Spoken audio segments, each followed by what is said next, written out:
আকিকা না দিলে কি শিশুর বিপদ কাটে না? মুয়াবিয়াকে কি সাহাবী হিসাবে সম্মান করা যাবে? নাউজুবিল্লাহ, এটা কেমন প্রশ্ন করেছেন? নিজের আপন সন্তান কত বছর বয়স হলে বিছানা আলাদা করতে হবে?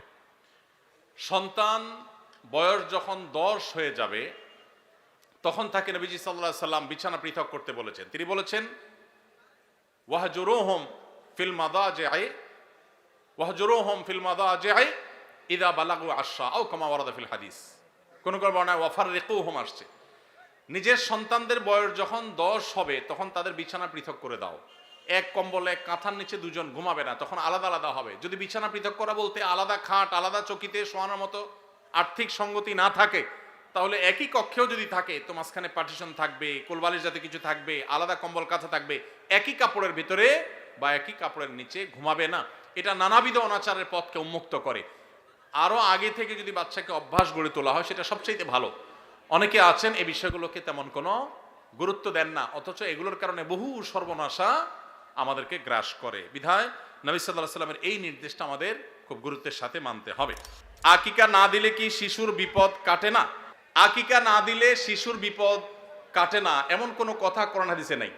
তবে আকিকা দেওয়া এটা গুরুত্বপূর্ণ একটা আমল। আল্লাহ কাউকে পুত্র সন্তান দান করলে 2টি ছাগল, আর কন্যা সন্তান দান করলে 1টি ছাগল জবে করা, এটা নবীজি সাল্লাল্লাহু আলাইহি সাল্লামের সুন্নাহ। এটা জন্মের 7ম দিনে, না হলে 14তম দিনে, না হলে 21তম দিনে করবেন। সেটাও যদি কোনো কারণে না হয় পরে যে কোনো সময় করলেও আদায় হয়ে যাবে।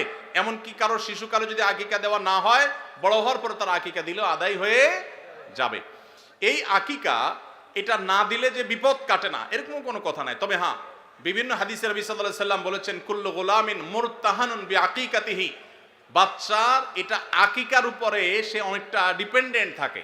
এই হাদিসের ব্যাখ্যা অনেক মুহাদ্দিসরা বলেছেন আকিকা না দিলে, আকিকা দেওয়ার ফলে সে বিভিন্ন ক্ষয়ক্ষতি থেকে বেঁচে থাকতো। অনেকে বলেছেন শয়তানের কুমন্ত্রণা থেকে বেঁচে থাকে আকিকার মাধ্যমে, এটা থেকে সে আর বাঁচতে পারে না, ওই ক্ষতি তাকে স্পর্শ করার সম্ভাবনা থাকে। তবে কেউ আকিকা দিতে পারলো না, অন্য কোনো আমল করলো তার সন্তানের জন্য, আল্লাহ তাআলা তাকে সেভ করতে পারেন।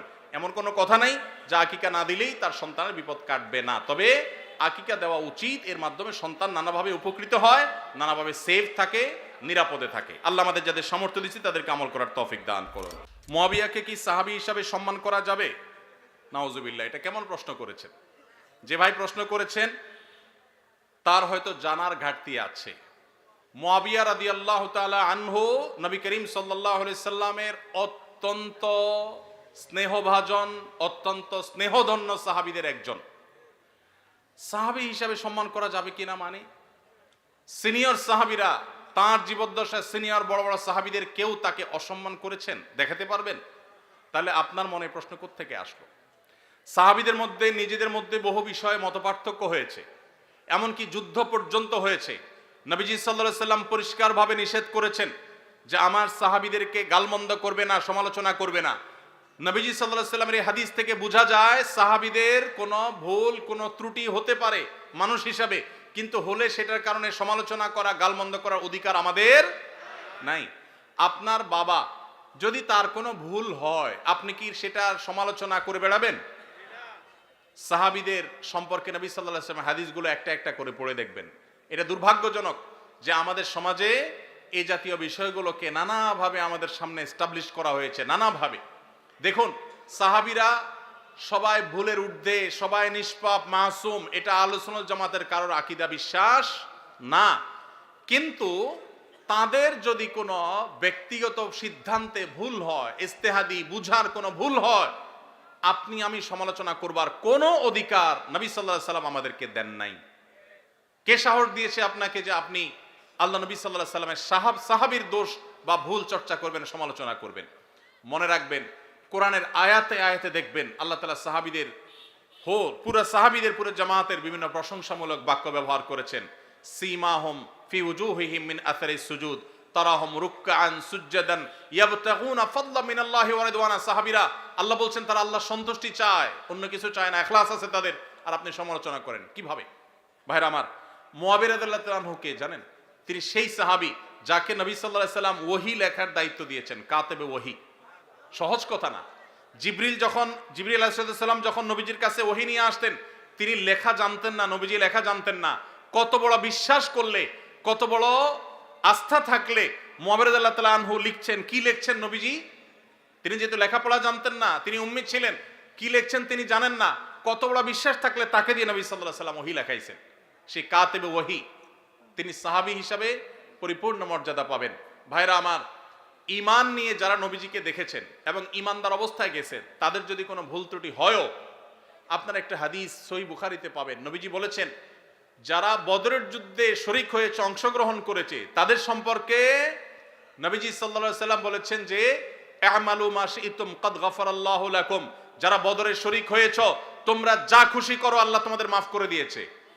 আল্লাহ যদি মাফ করে দেয়, আপনি সমালোচনা করার কি?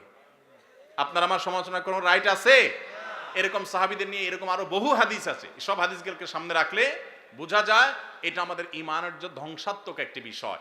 আমরা তাদের কোনো দোষ, কোনো ভুল, এটা থেকে শিক্ষা গ্রহণ করব, চর্চা নয়, সমালোচনা নয়। সাহাবীরা ব্যক্তি হিসাবে, মানুষ হিসাবে বিশেষ কোনো ভুল কারোর দ্বারা হতে পারে, এটার ঊর্ধ্বে তারা না, তারা মাসুম না।